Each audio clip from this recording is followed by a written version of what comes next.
Hello દોસ્તો, good evening. કેમ છો બધા? મજામાં? આજે ધોરણ 12નું આપણે વિષય નામાના મૂળ તત્વો વિશે વાત કરીએ. ધોરણ 11માં તમે એકાંકી વેપારી પેઢીના હિસાબો શીખ્યા અને જે નામાના મૂળ સિદ્ધાંતો હતા એના વિશેનો ખ્યાલ લીધો. હવે તમે 12માં આવ્યા, એક સ્ટેપ અપ થયા તો કંઈક નવું પણ આવે. તો હવે નામાના આપણે ખબર જ છે તમને લોકોને કે નામાના બે ભાગ છે, ભાગ 1 અને ભાગ 2. તો ભાગ 1માં 7 ચેપ્ટર છે. એમાં પહેલું ચેપ્ટર છે ભાગીદારી વિષય પ્રવેશ, પછી બીજું ચેપ્ટર છે ભાગીદારી પેઢીના વાર્ષિક હિસાબો, ત્રીજું ચેપ્ટર છે પાઘડી, ચોથું ચેપ્ટર છે ભાગીદારી પેઢીનું પુનર્ગઠન, પાંચમું ચેપ્ટર છે ભાગીદારનો પ્રવેશ ને છઠ્ઠું ચેપ્ટર છે ભાગીદારની નિવૃત્તિ અને મૃત્યુ, અને સાતમું ચેપ્ટર છે ભાગીદારી પેઢીનું વિસર્જન. આવી રીતના 7 ચેપ્ટરનો પહેલો ભાગ છે. આના ઉપરથી એક ખ્યાલ આવી ગયો હશે તમને કે 7 ચેપ્ટર છે એ કેના છે? ભાગીદારી પેઢીની હિસાબી અસરો કેવી રીતના અપાય એના માટેના છે. તો આમાં 12માં ભાગ 1માં એ શીખવાનું છે કે ભાગીદારી પેઢીના હિસાબો કેવી રીતના લખાય અથવા તો એની હિસાબી અસરો કેવી કેવી હોય એના વિશેની માહિતી લેવાની છે. હવે તમે ધોરણ 11માં વાણિજ્ય વ્યવસ્થા અને સંચાલનમાં એક વસ્તુ શીખ્યા બી અથવા તો એને કહેવાય ઓસી. એમાં એક ચેપ્ટર આવતું, ચેપ્ટર નંબર 5 અને 6, ધંધાકીય સ્વરૂપો 1 અને 2, એવી રીતના ચેપ્ટર 5 અને 6 હતું. તો એમાં તમે 5 ધંધાકીય સ્વરૂપો જોયા. એમાં પહેલું હતું એકાંકી વેપારી પેઢી.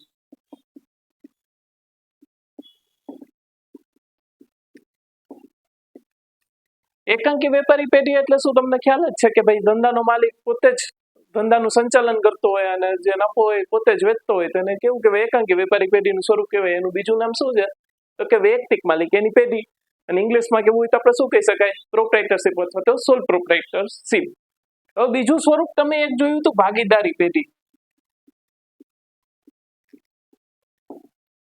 હવે આજે અકાઉન્ટમાં પહેલા ભાગમાં આપણે આની ચર્ચાઓ છે ભાગીદારી પેઢીની, કે ભાઈ ભાગીદારી પેઢી હોય બરાબર, તો એની હિસાબી અસરો આપવી કેવી રીતના, એમાં કઈ કઈ સિચ્યુએશન આવતી હોય અને એ સિચ્યુએશનમાં તમે કેવી રીતના હિસાબી અસર આપશો એ જ આ ભાગમાં શીખવાનું છે. બરાબર? ક્લિયર? તો ભાગીદારી અસ્તિત્વમાં કેવી રીતના આવે, એનું કારણ શું હોય ભાગીદારી અસ્તિત્વમાં લઈ આવવાના? માનો કે એક છગન નામનો વ્યક્તિ છે, છગન. હવે છગનને ધંધો કરવો છે. તો હવે ધંધો કરવો છે, પણ પેલો સિચ્યુએશન એવી છે કે એને ધંધો તો કરવો છે, એની પાસે પૈસા પણ છે, પણ આવડત નથી, બુદ્ધિ નથી કે કેવી રીતના ધંધો થાય. તો એના માટે એ શું કરશે? છગન કે હાલો મારો એક ભાઈબંધ છે ને મગન, એની સાથે હું પાર્ટનરશિપ કરી લઉં. બરાબર? શું કરી લઉં? ભાગીદારી કરી લઉં. તો એક રીઝન શું હોય કારણ ભાગીદારી પેઢીનું અસ્તિત્વમાં આવવાનું? તો કે ભાઈ કામની કુશળતા ન હોય. શું ન હોય? કે કામની કુશળતા ન હોય. તો એના કારણે આવી રીતના ભાગીદારી પેઢી અસ્તિત્વમાં આવે. બીજું કારણ શું હોઈ શકે?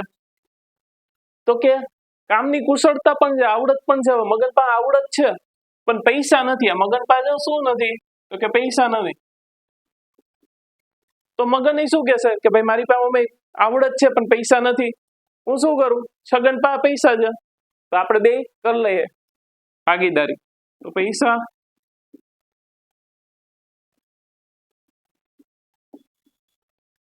પૂરતા પૈસા ન હોય એના કારણે પણ ભાગીદારી અસ્તિત્વમાં આવે.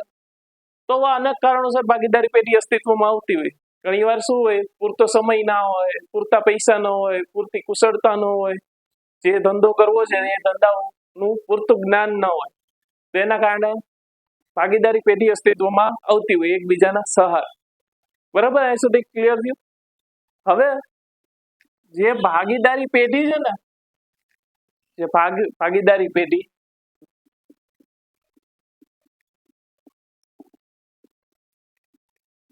આ ભાગીદારી પેઢી, એના માટે એક કાયદો બનાવવામાં આવ્યો છે જેને કહેવાય ભારતીય ભાગીદારી કાયદો 1932. આ યાદ રાખવા જેવું છે કે ભારતીય ભાગીદારી કાયદો ક્યારે આવ્યો તો કે 1932 માં આવ્યો. 1 માર્કમાં MCQ માં પૂછી શકે. ઓકે, તો આ એક વસ્તુ યાદ રાખવા જેવી છે. હવે આપણે ચેપ્ટરની શરૂઆત કરીએ. ચેપ્ટર નંબર 1 શ્રી ગણેશાઈ કરીએ આપણે ચેપ્ટર નંબર 1 નું. ભાગીદારી વિષય પ્રવેશ 5 માર્કનું ચેપ્ટર છે. બોર્ડમાં કેટલા માર્કનું પૂછાશે તો કે 5 માર્કનું પૂછાય. હવે એમાં કેવી રીતના એની પેપર સ્ટાઇલ છે પહેલા ચેપ્ટરની તો કે 2 MCQ પૂછાય. પ્રશ્ન નંબર 1 અને 2 એટલે પહેલો અને બીજો વિકલ્પ પછી ક્યાં હશે તો કે ચેપ્ટર 1 ના હશે. અને પછીનો પ્રશ્ન સી કેટલા હશે તો કે 31મો નંબર. આ 2 છે પહેલો અને બીજો એ શું છે MCQ છે. અને 31મો જે શું છે તો કે વિભાગ સી માં એમાં વિભાગ સી માં 3 ગુણમાં એક ક્વેશ્ચન પૂછે. 3 ગુણમાં એક પ્રશ્ન પૂછવામાં આવશે એટલે 3 એના 2 MCQ ના ટોટલ કેટલા માર્ક થશે 5 માર્ક થશે. Okay, ready. હવે શરૂઆત કરીએ આપણે આગળ જઈએ આગળ આપણે. તો પહેલા સૌથી પહેલા તો શું જોઈએ તો કે ભાગીદારીનો અર્થ જોઈએ. ભાગીદારીનો અર્થ જે છે ને એ ભારતીય ભાગીદારી જે કાયદો છે ને શું છે ભારતીય ભાગીદારી કાયદો કયો છે 1932. કયો છે 1932. કયો છે તો કે 1932. એની કલમ 4 કેટલી કલમ 4 કેટલી કલમ 4. એમાં શું આપ્યું છે તો કે ભાગીદારીનો અર્થ આપ્યો છે. શું આપ્યું છે ભાગીદારીનો અર્થ કેમાં આપ્યો છે તો કે ભારતીય ભાગીદારી કાયદામાં કલમ નંબર 4 માં. ઓકે, તો જોઈએ એનો અર્થ શું થાય તો કે ભાગીદારી એવી વ્યક્તિઓ વચ્ચેનો સંબંધ છે કે જેઓ બધા દ્વારા અથવા બધા વતી તેમનામાંની કોઈ એક વ્યક્તિ દ્વારા ચલાવાતા ધંધાનો નફો વેચવા સંમત થાય. બરાબર સમજાણું શું તો કે ભાગીદારી એવી વ્યક્તિઓ વચ્ચેનો સંબંધ છે. ભાગીદારી એ એવી વ્યક્તિઓ વચ્ચેનો સંબંધ છે કે જેઓ બધા દ્વારા શું છે જો ભાગ પાડી નાખે એટલે તમને સમજાય.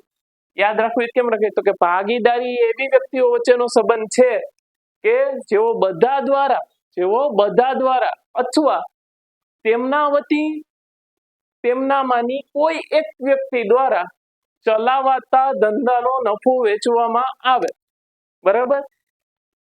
હવે બધા દ્વારા એટલે માનો કે 2 ભાગીદારો પણ હોઈ શકે અથવા તો 3 પણ હોઈ શકે, 2 હોઈ શકે. છગન ને મગન 2 ભાગીદારો થયા તો 2 દ્વારા અથવા તો બધા વતી એટલે કે આ 2 છગન અને મગન વતી એમાંથી કોઈ એક જ વ્યક્તિ ધંધાનું સંચાલન કરે. શું કરે ધંધાનું સંચાલન કરે અને ધંધાનો નફો શું કરે વેચવા સંમત થાય. એટલે કે આ 2 ભાગીદારો છગન અને મગન બંને ભાગીદારો નફો વેચે તેને શું કહેવાય ભાગીદારી કહેવાય. સમજાણું ભાગીદારી અહીંયા સુધી? બરાબર. હજી એકવાર આપણે રિપીટ કરી લઈએ. પહેલી વસ્તુ ભારતીય ભાગીદારી કાયદો ક્યારે અમલમાં આવ્યો તો કે ભારતીય ભાગીદારી કાયદો 1932 માં અમલમાં આવ્યો. પછી ભારતીય ભાગીદારી કાયદા 1932 ની કલમ 4 મુજબ શું આપવામાં આવેલું છે તો કે ભાગીદારીનો અર્થ આપવામાં આવેલો છે. તો ભાગીદારીનો અર્થ શું થાય તો કે ભાગીદારી એ એવી વ્યક્તિઓ વચ્ચેનો સંબંધ છે કે જેઓ બધા વતી અથવા તો બધા દ્વારા અથવા તો બધા વતી તેમનામાંની કોઈ એક વ્યક્તિ દ્વારા ધંધો ચલાવવામાં આવે અને નફો વેચવામાં સંમત થાય તેને શું કહેવાય ભાગીદારી કહેવાય. રેડી? ક્લિયર? આગળ વધીએ. આગળ વધીએ. બીજો ટોપિક લઈએ આપણે. તો બીજો ટોપિક આ ચેપ્ટરનો મેઇન ટોપિક કહી શકાય. આ તમને 7 ચેપ્ટરમાં કામ આવશે. જે 7 ચેપ્ટર ભણો ને 7 ચેપ્ટર માટે કામનો પોઈન્ટ છે. કેવો છે કામનો પોઈન્ટ છે? મહત્વનો. બરાબર. શું છે તો કે જો ભાગીદારો વચ્ચે લેખિત કરાર ન હોય તો ભાગીદારી કાયદો 1932 મુજબની જોગવાઈઓ છે. હવે સામાન્ય રીતે તમને ખબર જ છે 2 રીતે કરારો કરવામાં આવતા હોય. એક તો હોય લેખિત કરારો અને બીજો શું હોય મૌખિક કરારો. હવે મૌખિક કરારો એટલે શું છગન ને મગન 2 મિત્રો છે અને 2 એમને મૌખિક રીતે નક્કી કરી લે કે ભાઈ આપણે શરતો તો નક્કી કરવી પડે ને, ધંધો એમને તો ચાલે નહીં. બરાબર. તો આપણે શરતો નક્કી કરી. છગન ને મગન 2 ભેગા થયા. છગન ને મગન 2 ભેગા થઈને કે ભાઈ નફાનો પેલા તો વેચણી કેવી રીતના કરવી એ જ પ્રશ્ન થાય ને. હાલો નફો તો થયો, પેઢીને 1 લાખ રૂપિયા નફો થયો, પણ એ 1 લાખમાંથી છગનના કેટલા ને મગનના કેટલા એ નક્કી કરવું પડે ને પેલા. તેના માટે બે નફા નુકસાનનું પ્રમાણ નક્કી કરશે કે ભાઈ છગન કે આપણે બે હરખા ભાગે વેચી લેવું, એટલે બે ને હરખા, તો 1 લાખના બે સરખા ભાગ કરીએ કેટલા થાય, તો કે 50,000 થાય. ક્લિયર અહીંયા સુધી? બરાબર. તો આવી ઘણી બધી શરતો નક્કી કરવી પડે, તો એ મૌખિક કરાર દ્વારા પણ થતી હોય ને લેખિત કરાર દ્વારા પણ થતી હોય. હવે જો લેખિત કરાર નથી કર્યો તમે, હવે લેખિત કરાર હોય તો આપણે સામાન્ય રીતે શું કહેતા હોય, શબ્દ વાપરીએ કે લખેલું વચાય. હવે લખિત કરાર નથી તો આપણે વાંચવા ક્યાં જવું? બરાબર, એના જેવું છે. તો લેખિત કરાર નથી તો ત્યારે શું કરવાનું, તો કે ભારતીય ભાગીદારી કાયદો છે ને એને વચમાં લઈ આવવાનું. એ શું, કોણ વચમાં આવશે, તો કે ભારતીય ભાગીદારી કાયદો.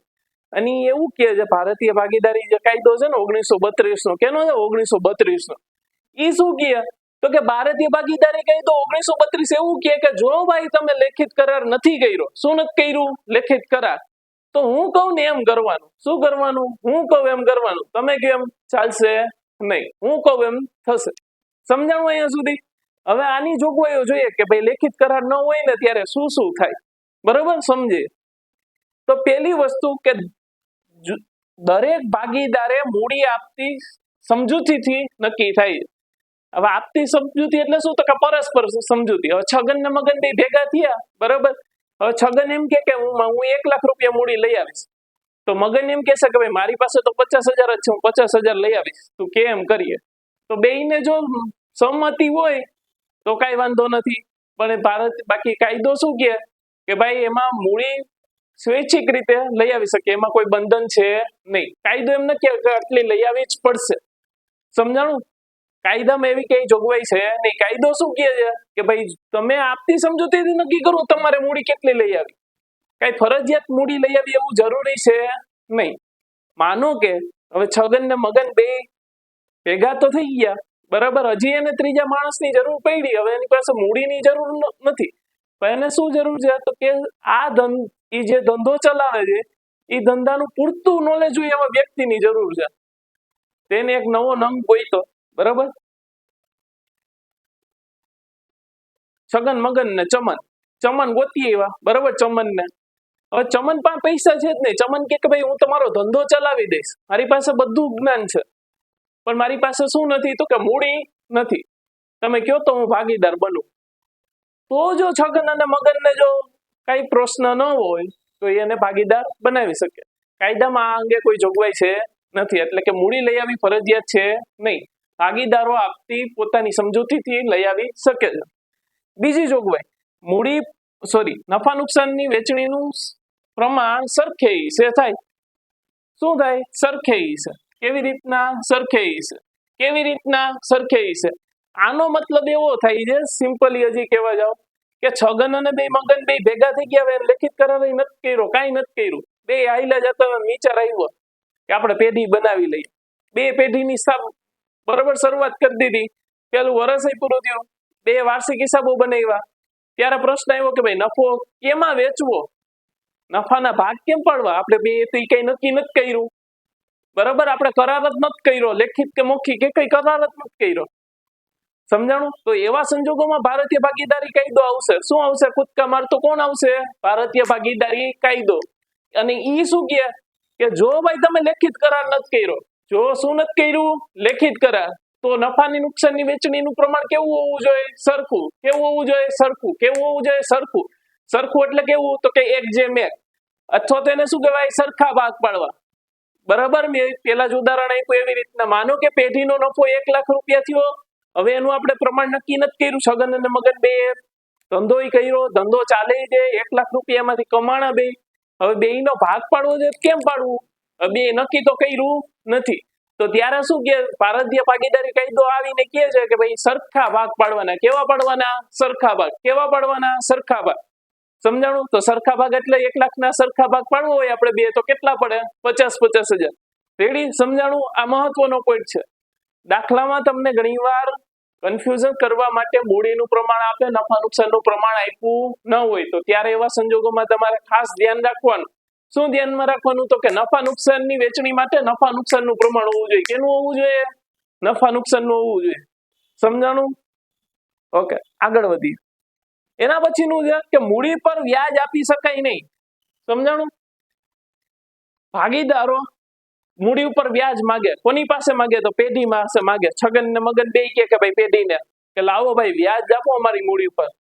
તો કરારમાં જો જોગવાઈ ન કરી હોય ને ભાઈ, કરાર ન બનાવ્યો હોય ને, તો ત્યારે એવા સંજોગોમાં શું કહે છે પેઢી, સોરી, ભારતીય ભાગીદાર કાયદો શું કહે છે કે ભાઈ એમ વ્યાજ મળે નહીં, તમારા ઘરના નિયમો ચાલે નહીં, તમારે પેલા નક્કી કરવું જોઈએ. હવે તમે નક્કી નથી કર્યું તો કઈ તમને મળશે નહીં.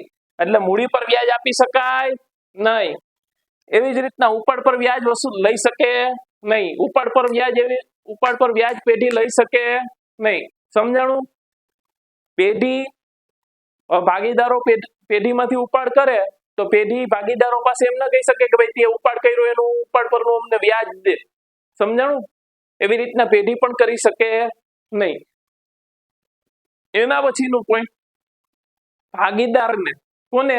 ભાગીદારને પગાર, કમિશન, મહેનતાણું આપી શકાય નહીં. સમજાણું? શું પ્રશ્ન છે? તો કે ભાઈ પેઢી ભાગીદારને જો કઈ લેખિત કરારમાં કઈ સ્પષ્ટતા ન કરી હોય, લેખિત કરાર નથી કર્યો અથવા તો કઈ સ્પષ્ટતા નથી, તો ત્યારે કાયદો શું કહે કે ભાઈ ભાગીદારને એવા સંજોગોમાં કમિશન ના અપાય, મહેનતાણું ના અપાય ને પગાર ના અપાય, કાંઈ મળશે નહીં, કાંઈ નહીં મળે. સમજાણું? એના પછીનો પોઈન્ટ, ભાગીદારે પેઢીને ધીરે લોન પર 6% લેખે વ્યાજ આપવું પડે. કેટલા ટકા લેખે? 6% લેખે. જો આ પોઈન્ટ સમજવા જેવો છે, આ ઘણી વાર એમસીક્યુ માં પૂછાયેલો છે, ઘણી વાર એમસીક્યુ માં પૂછાયેલો. શું? ભાગીદારે કોને લોન આપી હોય? તો કે પેઢીને આપી હોય. કોને આપી હોય? પેઢીને લોન આપી હોય. તેના પર કેટલા ટકા વ્યાજ આપવું પડે? પેઢીએ કેટલું વ્યાજ આપવું પડે? 6% લેખે. કેટલા ટકા લેખે? 6% લેખે. કેટલા ટકા લેખે? 6% લેખે. અને ક્યારે આપવું પડે? જો સમજજો, આ પોઈન્ટ ખરેખર સમજવા જેવો છે. આ તમને બધે ઉપયોગી આવશે ને આ ઘણીવાર એમસીક્યુ માં પણ પૂછાણો છે. શું પ્રશ્ન? તો કે ભાઈ ભાગીદારે કોને લોન આપી હોય? તો કે પેઢીને લોન આપી હોય. કોને આપી હોય? પેઢીને લોન આપી. ભાગીદારે જ્યારે પેઢીને લોન આપે ને, ત્યારે એના ઉપર ભાગીદાર વ્યાજ માંગી શકે. શું માંગી શકે? વ્યાજ માંગી શકે.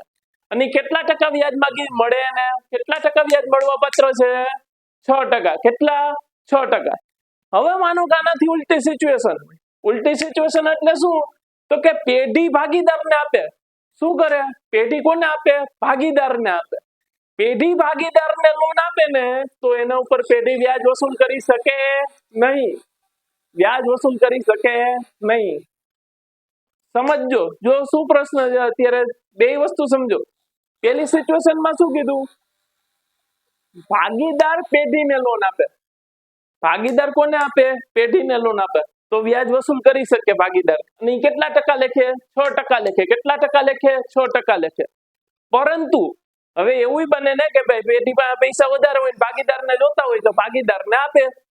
પેઢી કોને આપે? ભાગીદારને ઉછીના પૈસા આપે. તો ભાગીદારને પૈસા ઉછીના આપ્યા તો એના ઉપર પેઢી વ્યાજ માંગી શકે નહીં. પેઢીને વ્યાજ મળવા પાત્ર નથી. સમજાણું? બે વસ્તુ રેડી? 1 માર્ક માટે બહુ ઇમ્પોર્ટન્ટ છે. હજી એક વાર, પેઢી ભાગીદારને લોન આપે. કેને આપે?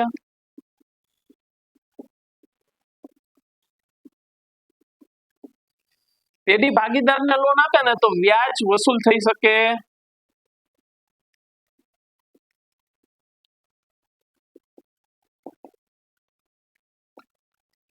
હવે એનાથી ઉલટું, ભાગીદાર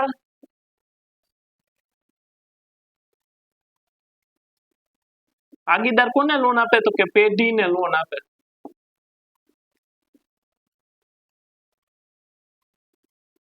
તો એમાં શું થાય? 6% મળવા પાત્ર છે. સમજાણું? બે વચ્ચે એક સિચ્યુએશનમાં શું છે? તો કે ભાગીદાર પેઢીને લોન આપે છે, તો ત્યારે વ્યાજ મળવા પાત્ર છે. ભાઈ ભાગીદાર માગી શકે નહીં. કેટલા ટકા લખે માગી શકે? તો 6% જ માગી શકે. સમજાણું? બીજી સિચ્યુએશન એવી છે કે પેઢી ભાગીદારને આપે. કોણ આપે? પેઢી ભાગીદારને આપે. પેઢી ભાગીદારને આપે તો એના ઉપર વ્યાજ મળવા પાત્ર કાંઈ છે નહીં, અથવા તો વ્યાજ વસૂલ થઈ શકે નહીં. સમજાઈ ગયું? ઓકે. છેલ્લું પોઈન્ટ એમાં શું છે તો કે ભાગીદારે પેઢી માટે કરેલો વ્યાજબી ખર્ચ પેઢી પાસેથી વસૂલ કરી શકે છે. સામાન્ય રીતે કોઈ પેઢીનો ખર્ચ હોય અને સામાન્ય રીતે કોઈ ભાગીદાર ચૂકવી દે કામ ચલાવ, બરાબર, તો એને મેળવવા પાત્ર છે. જેમ કે હવે પેઢીનું વિસર્જન કરતા હતા અને વિસર્જન ખર્ચ ચૂકવવાનો થયો, બરાબર, તો અત્યારે ભાગીદારે ચૂકવો તો એ ભાગીદારને મળવા પાત્ર છે. સમજાણું? પેઢી વતી અત્યારે ભાગીદાર ચૂકવી દે તો એ પાછો પેઢી પાસે ભાગીદાર માગી પણ શકે, પણ એના માટે કન્ડિશન શું છે, શરત શું છે, તો એ કે ખર્ચ પેઢીનો હોવો જોઈએ. કેનો હોવો જોઈએ? પેઢીનો હોવો જોઈએ. ભાગીદારનો અંગત ખર્ચ હોય તો બાદ મળે નહીં, ટૂંકમાં એ વસૂલ લઈ શકે નહીં. સમજાણું? અહીંયા સાથે સાથ કન્ડિશન એકવાર પાછું બધું રિવિઝન કરાવી દઈએ. આપણે શું કરીએ પહેલેથી રિવિઝન. પહેલા તો સમજાઈ ગયું કેટલામાંથી 2 MCQ પૂછાશે ને 1 3 ગુણનો એક પ્રશ્ન પૂછાશે. રેડી? કુલ 5 માર્કનું પૂછાશે. પહેલી વસ્તુ શીખા, ભારતીય ભાગીદારી કાયદો 1932 માં આવ્યો. રેડી? ભારતીય ભાગીદારી કાયદો ક્યારે આવ્યો? 1932 માં આવ્યો. તેની ભાગીદારોની વ્યાખ્યા ક્યાં આપેલી છે તો કે ભારતીય ભાગીદારી કાયદો 1932 ની કલમ 4 માં. રેડી? ક્યારેક MCQ પણ પૂછી શકે. કલમ 4 માં આપ્યો છે.